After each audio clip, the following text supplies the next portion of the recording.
we're talking about famous coaches. Kyle Shanahan, quite famous. Dan Campbell has become very famous. And if he, well, obviously if he wins a Super Bowl, he'd be more. But they're different. Kyle Shanahan's kind of, talks. He's real cool. He's laid back, and he doesn't go for it on fourth down very much. Dan Campbell, intense, all up in your face, goes for it on fourth down like all the freaking time. Let's compare and contrast these coaches, Jesse. Well, I'll ask you a question.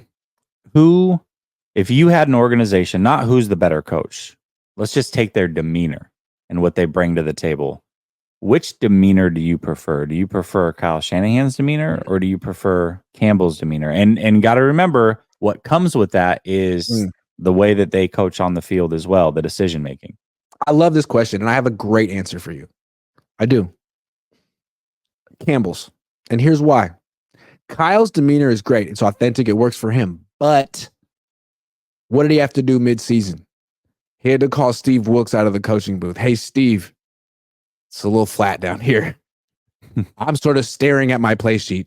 And that isn't really doing it emotionally for my players the way that you could or D'Amico or Saleh did. So he sort of always needs the defensive coordinator to be the emotional core of the team. He can't do it. And look, to his credit, he always finds a guy who can do it, and it's never held him back. So, but Dan doesn't need to find someone to do that for him. Delegate is the word I was looking for. He doesn't need to delegate that task. It's an important one because it's kind of like leadership. Mm-hmm. It is. I mean, it is it's definitely not leadership. kind of like leadership. It is leadership. Yeah. It's not like pretend leadership. That's leadership. Yeah. Which is why these defensive coordinators get hired from the Niners, because you kind of not you kind of are a co-head coach of the team in a lot of ways. You're like the head coach of the team. Kyle's like, go ahead. I'm just going to do my thing. You go ahead. Cool. I'll run the team. Yeah. It's interesting because I posed a similar question on my show yesterday, and it was more like, which demeanor do you prefer in this moment and why? And I actually lean towards Shanahan. I gravitate more towards Campbell, but for this moment, I would lean the Shanahan way because at least I know what I'm going to get. I don't know what I'm going to get from Campbell, and that could be a good thing. I will say this.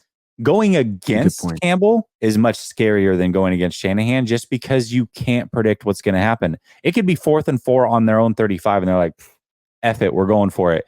Well, it's really hard to stop offenses 4 times in a row. It is. It doesn't matter. And their offense is very good. So when you think that all of a sudden you're about to get the ball back, it's like, not so fast. We're going to go for it on 4th down, or we're going to go for a 2-point conversion. That is really scary to go against because it's like they play and coach like they have nothing to lose.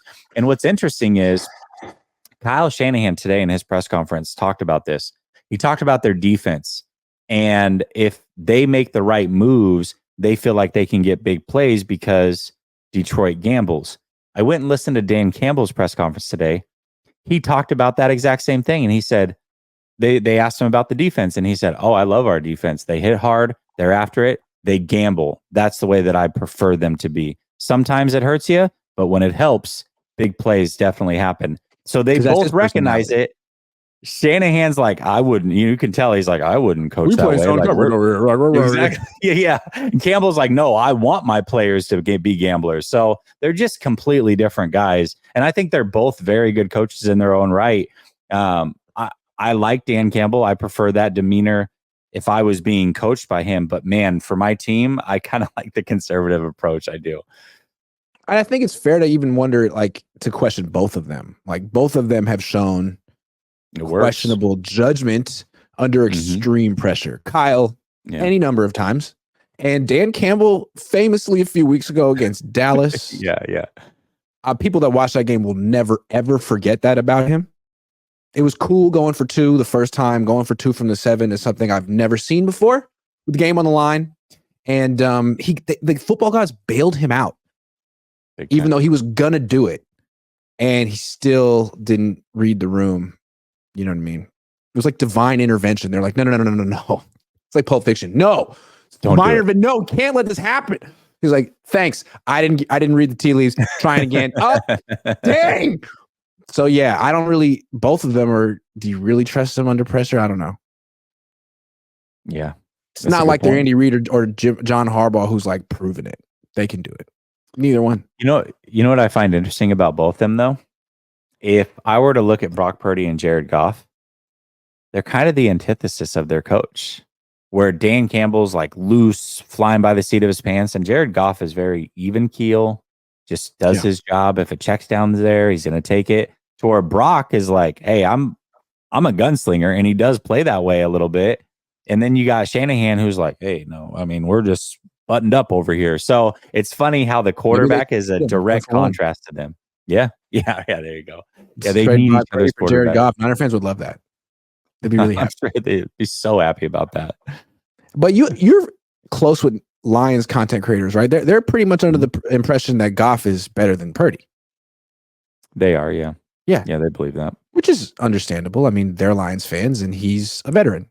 He's accomplished more. Yeah, he's definitely accomplished more. I'll take Purdy's skill set though. I'll take Purdy's skill set because he can get mobile, and Goff falls like a sack of potatoes if anybody's near him. So no, I'm good.